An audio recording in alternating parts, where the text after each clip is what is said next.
Ya, di tengah pandemi yang melanda, pihak-pihak tak bermoral dan juga tidak bertanggung jawab meraih pundi-pundi rupiah dari penggunaan antigen bekas yang akhirnya terungkap. Hal ini pastinya membuat kepercayaan kita sebagai masyarakat Indonesia berkurang. Konsekuensinya, para direksi dari perusahaan farmasi plat merah tersebut dipecat. Seperti apa lebih lengkapnya kita bahas di pagi hari ini di Awas Antigen Bekas. Ya, kita lihat bahwa inilah hal yang terjadi saat ini di mana layanan kesehatan yakni rasa kepercayaan yang diperoleh dari kualitas pelayanan menjadi hal yang tidak bisa ditawar. Dan hal inilah yang akhirnya membuat Menteri BUMN kita yaitu Pak Erick Thohir murka hingga akhirnya memecat seluruh direksi PT Kimia Farma Diagnostik yang merupakan cucu perusahaan dari PT Kimia Farma atau KAEF. Dan dikatakan oleh Pak Erick Thohir seperti ini karena memang sudah tidak sejalan dengan core value tersebut maka tidak memandang siapa dan juga apa jabatannya, maka kami persilakan untuk berkarir di tempat lain. Nah, lantas kalau kita lihat begitu ya, seperti apa sebenarnya kronologi dari kasus ini yang kita ketahui pastinya merugikan banyak pihak saat ini. Kita lihat bahwa memang akhirnya konsekuensi dari adanya penggunaan dari antigen bekas ini, Pak Erick Thohir akhirnya memecat seluruh direksi yang ada pada Kimia Farma Diagnostik. Dan kami telusuri begitu ya, siapa saja yang menjadi direksi dari Kimia Farma Diagnostik ini, dan terlihat ada dua direksi di sini begitu ya, yakni Direktur Utama dari KFD atau Kimia Farma Diagnostik yaitu Adil Fadilah Bulkini, lalu kemudian juga Direktur Keuangan Umum dan juga Sumber Daya Manusia atau SDM dari Kimia Farma Diagnostik yaitu Ilham Sabariman yang dicopot dari jabatan mereka. Nah, dengan adanya kejadian seperti ini yang sekali lagi saya tekankan begitu ya, sangat merugikan masyarakat dan juga membahayakan nyawa masyarakat. Seperti apa sebenarnya kronologi dari kasus ini dan juga siapa saja yang menjadi tersangka? Kita lihat di slide berikutnya. Ya, kita ketahui bulan April 2021 kemarin masyarakat kita dihebohkan dengan temuan pemakaian antigen bekas di Bandara Kuala Namu, Medan.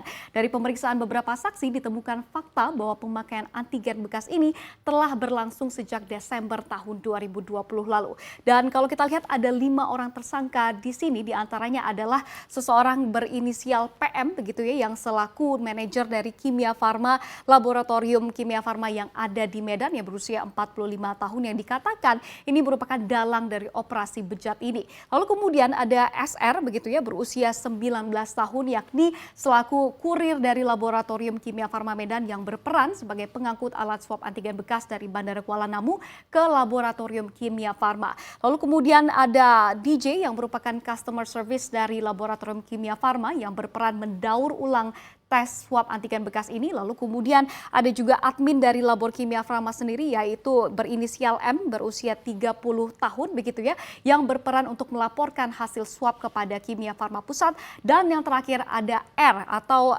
R begitu ya, dengan usia 21 tahun di sini yakni karyawan tidak tetap Kimia Farma yang berperan sebagai admin hasil swab tes antigen di posko pelayanan pemeriksaan COVID-19 Kimia Farma yang ada di Bandara Kuala Namu.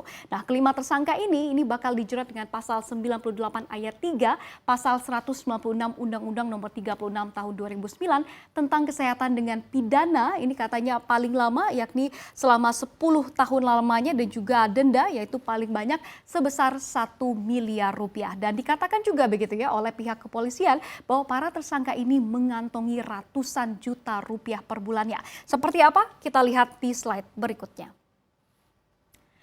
Ya, dikatakan oleh pihak kepolisian dari Sumatera Utara yaitu Irjen Pol Pancaputra yang menjelaskan bahwa rata-rata pasien tes antigen yang dilayani oleh Kimia Farma yang ada di Bandara Kuala Namu ini adalah sebanyak 250 tes atau 250 orang perharinya. Namun yang dilaporkan ke Bandara Kuala Namu dan juga ke pusat kantor laboratorium Kimia Farma yang berlokasi di Jalan RA Kartini di Medan ini adalah hanya sekitar 100 tes atau 100 orang perharinya.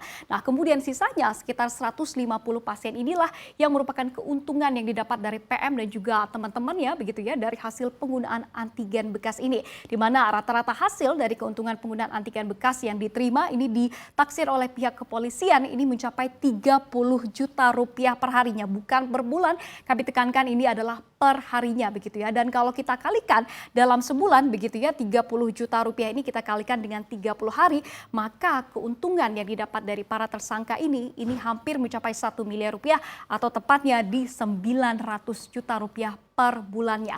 Dan dikatakan oleh pihak kepolisian juga bahwa pundi-pundi uang haram dari salah satu tersangka pemakaian antigen bekas ini digunakan oleh PM begitu ya, yang merupakan katanya dalang dari operasi ini, digunakan untuk membangun rumah mewah. Dan dia adalah tersangka yang berinisial PM, berusia 45 tahun, yang merupakan warga Lubuk Linggau dari Sumatera Selatan. Nah, lantas pertanyaan selanjutnya, seperti apa sebenarnya bahayanya menggunakan antigen bekas ini? Kita lihat di slide berikutnya.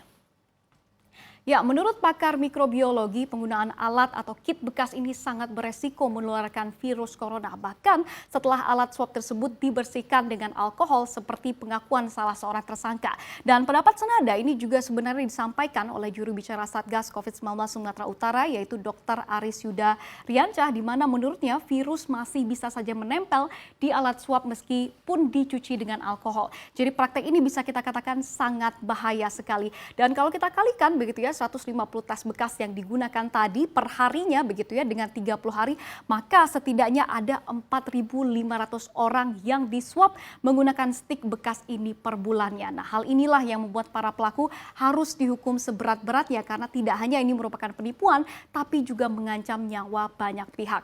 Nah, lantas pertanyaan berikutnya adalah bagaimana cara membedakan alat tes antigen baru dengan bekas. Dan berikut kami mengutip dari detik.com begitu ya, setidaknya ada beberapa ciri-ciri dari tes antigen yang baru begitu ya, kami paparkan untuk Anda. Yang pertama, permukaan dari swab stick ini harus berwarna putih begitu ya, bersih berwarna putih. Lalu kemudian swab stick ini harus mulus dan juga tidak berigi begitu. Dan yang ketiga ciri-cirinya adalah tidak berbau. Jadi tidak ada bau apapun begitu ya, termasuk bau alkohol. Nah, jadi berikut ini adalah gambaran seperti apa orang-orang tak bermoral mencari uang haram di tengah pandemi virus corona yang belum juga usai di negara kita. Nah, seperti apa hukuman yang pantas untuk mereka dan juga seperti apa juga BUMN Farmasi kita membenahi kinerja agar kejadian serupa tidak terulang lagi, kita nantikan bersama.